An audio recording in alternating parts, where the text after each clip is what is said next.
Good day, everyone. I am Ma'am Chris, and in this presentation, I'll walk you through a curriculum innovation I designed to address a pressing challenge in today's biology education, the misinformation and scientific literacy. In this video, I'll share the core issue, the teaching and assessment strategies I applied, a highlight of one key activity, and the expected impact on learners. In our digitally connected world, students are constantly exposed to an overwhelming amount of scientific information online, much of which is inaccurate. From vaccine myth to climate change denial, misinformation can distort public understanding and affect personal and community health. We have to care about the environment. No, like we've been losing. I don't think we have to care about the environment. Not even a little bit.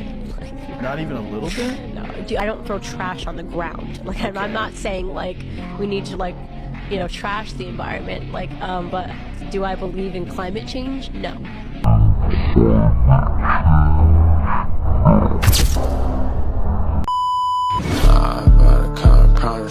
Speak up when I hop by the car, I promise I'm gonna speak up when I hop by the cut, I promise I'm gonna speak up when I hop about the cut, I promise I'm gonna make scene.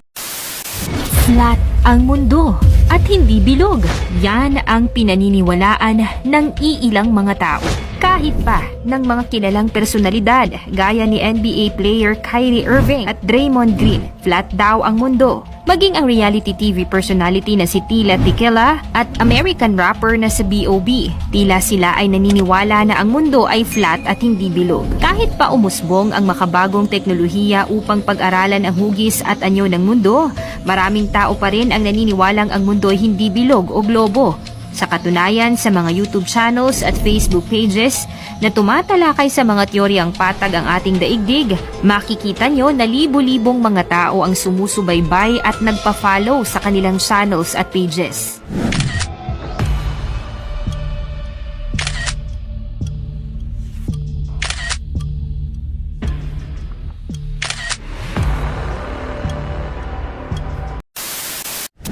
Scientific literacy is the skill that enables students to question, verify, and use evidence when encountering scientific claims. It is not just about memorizing facts, it's about thinking like a scientist. But scientific literacy is not simply about what you know. It's not simply about a bunch of facts. That's important, but that's only a piece of the story. To be scientifically literate is about how you think. It's about questioning everything, about being skeptical. It's about being a critical thinker and an analytical thinker. It's about looking at the world around you, taking in information, a bunch of facts, and seeing what type of conclusions you can draw, as opposed to having a conclusion and looking for facts that fit the conclusion you already have. But doing that is not easy. Because often what happens is that statistics contradict what we have as our beliefs, what we have as our experiences, our personal narratives. So for example, it's cold outside, therefore the earth is not warming. And we do this no matter how educated we are. There's something called a confirmation bias, where we seek out information that confirms what we already believe.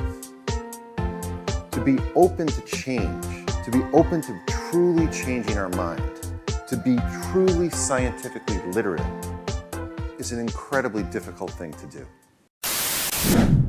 This innovation addresses that by integrating critical evaluation, ethical reflection, and collaborative learning into the biology classroom, helping students to become both scientifically literate and responsible digital citizens.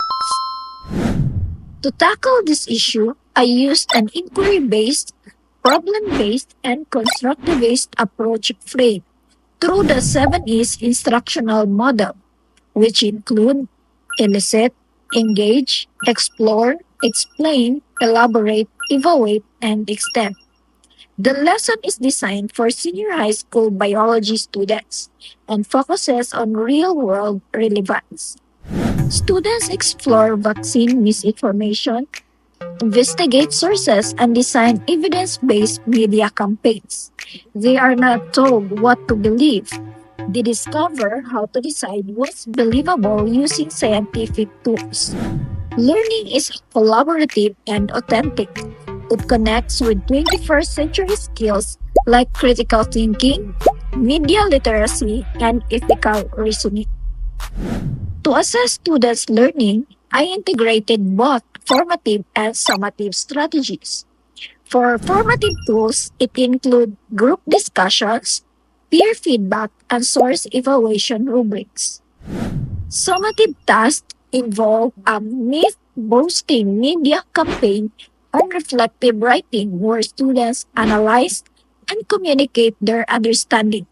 Rubrics guide performance evaluation, ensuring clarity in expectations and fairness in grading. One of the key activities in this innovation is the lesson titled Do Vaccines Cause Autism?